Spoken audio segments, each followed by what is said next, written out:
Hello, consultant looking to grow your business without sacrificing the quality of your work and thus making your clients unhappy. Today I'm going to share with you how my client went from working with a bunch of clients to leveling up to where he was able to fire two of the clients that weren't ideal and then started making more with the one that he kept. And a little bit about me.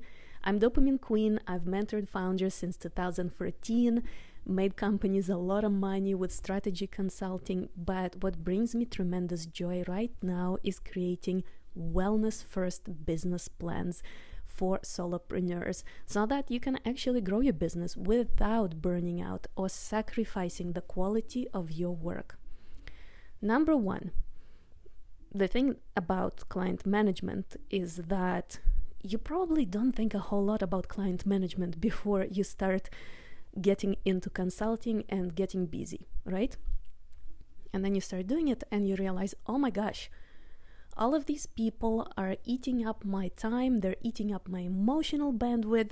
Even if you love your clients, you'll realize that sometimes there are just a lot of different asks, and sometimes you have to deal with people's moods, and sometimes people are asking things of you or expecting things of you that you just never agreed to or are really pushing your work hours, and you need solid strategies for managing that. And that's what I work on with my clients because, as I like to say, if you're a consultant who's working with clients, you are not in the consulting business, you are in the business of managing people.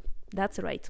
Because ultimately, people hire you to solve their problems, but they all come with their own set of expectations, baggage, and their mindset. And as a consultant, you are gonna succeed in making your clients happy, not just by delivering quality work, but ultimately by learning to manage their emotional states. And the wealthy consultants are the ones who understand this well.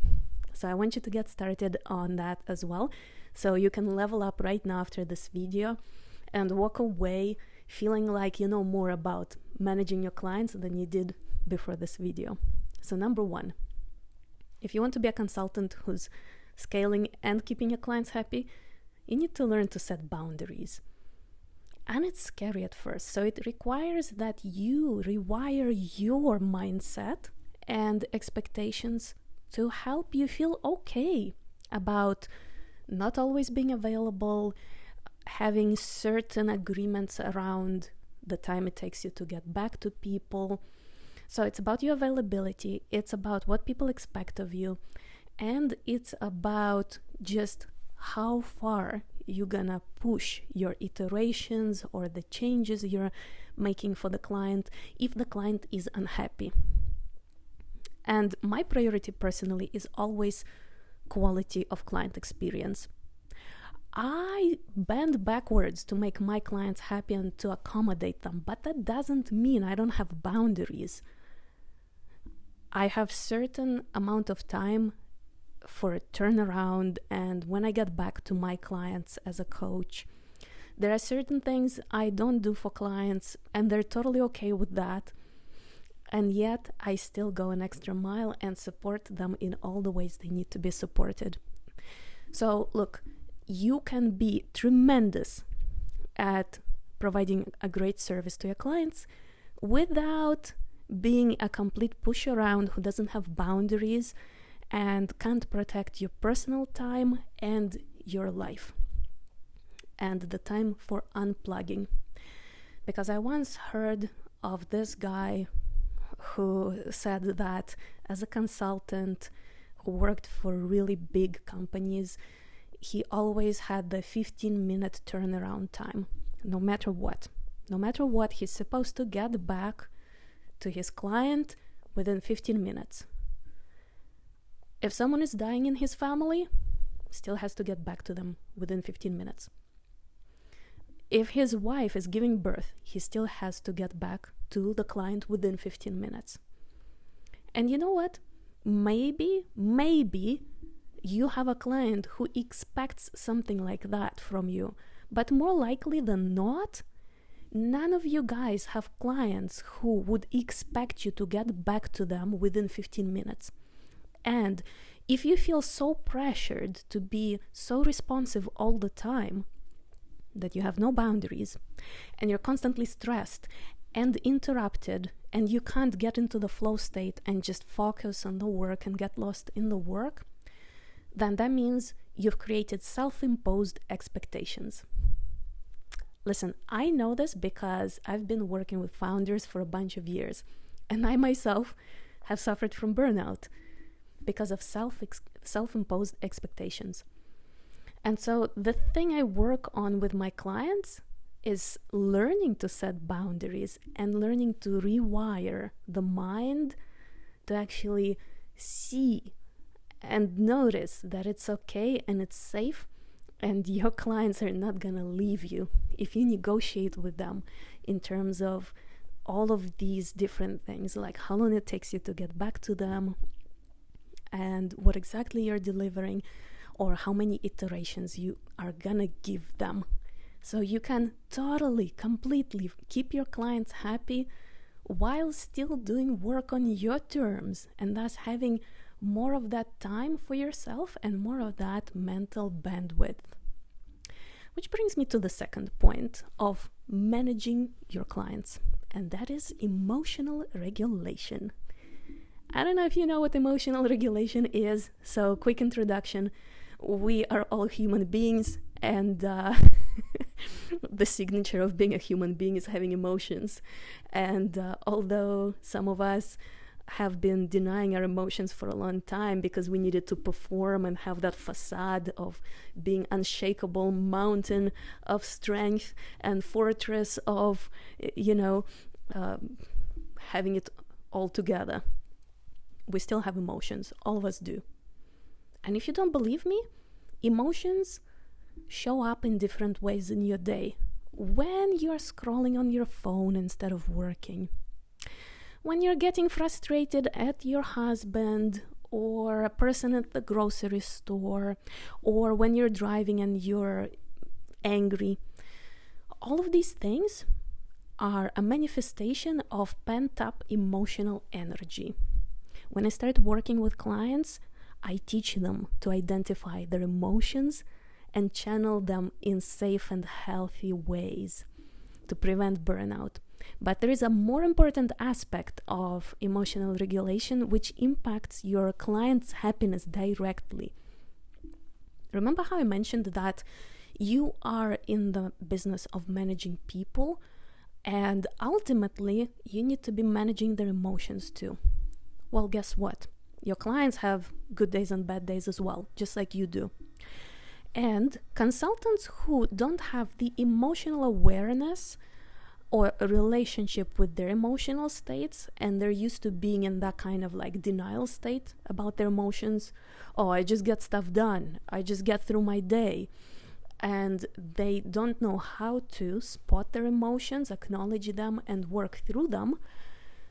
These consultants usually don't have an easy time managing their clients either, because they don't understand the emotions their clients are experiencing or what to do about them.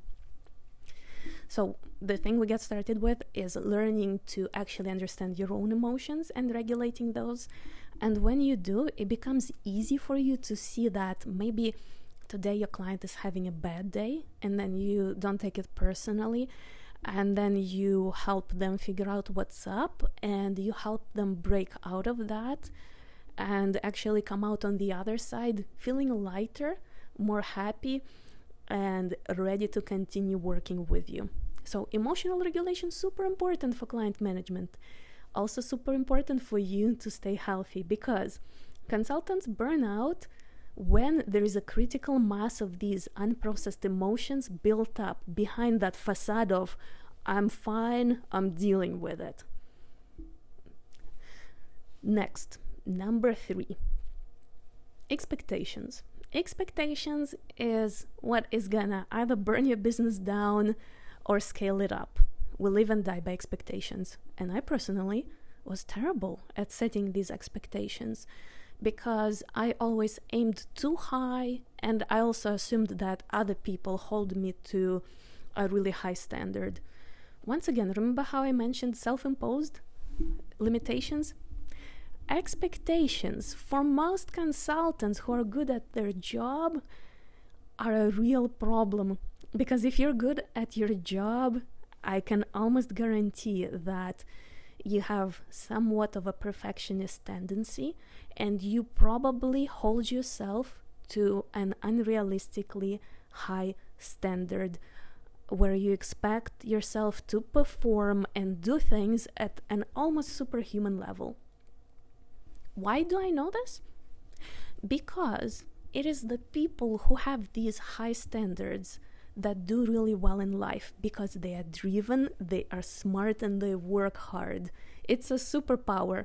But guess what? That superpower can also make it tremendously hard for you to manage your clients. So one of the things I work on with my clients is actually learning to set expectations in a more healthy way. I have a very particular way I approach it, so we can regulate people's dopamine levels, rewire their dopaminergic system so they feel rewarded by setting expectations in a new way that makes them easier to achieve, makes them feel more happy about themselves, and more importantly, teaches them how to also teach other people to set realistic expectations. So then when you start working with clients, if you know how to set expectations for yourself, you help them set adequate expectations too. So you reduce the friction you have with your clients, because there is no longer conflict. There is no longer, hey, I wanted this and this and this, and how come all that isn't done? And I thought what I'm getting out of this is XYZ. And you're thinking, where did this even come from? So learning to set expectations, super important for making your clients happy. And now to wrap this up, have you noticed how I barely talked about any strategy today, and all I talked about is you as a consultant and the soft skills that you can learn and upgrade inside of yourself to deliver better quality work and keep your clients more happy? Well, that's exactly the point of this video, because to level up in your business, it's all about leveling up yourself. And that is precisely how my client was able to move on to working with the clients that he enjoys working with more, and then taking one of his clients from hourly to retainer. And you know what? Sky's the limit when you start working on yourself. As you upgrade your soft skills, you can start charging more, and you have an easier time working with people. So if you want to learn more about the program in which I teach founders and consultants how to do that, then DM me on Instagram and book a free consultation. See you in the next one.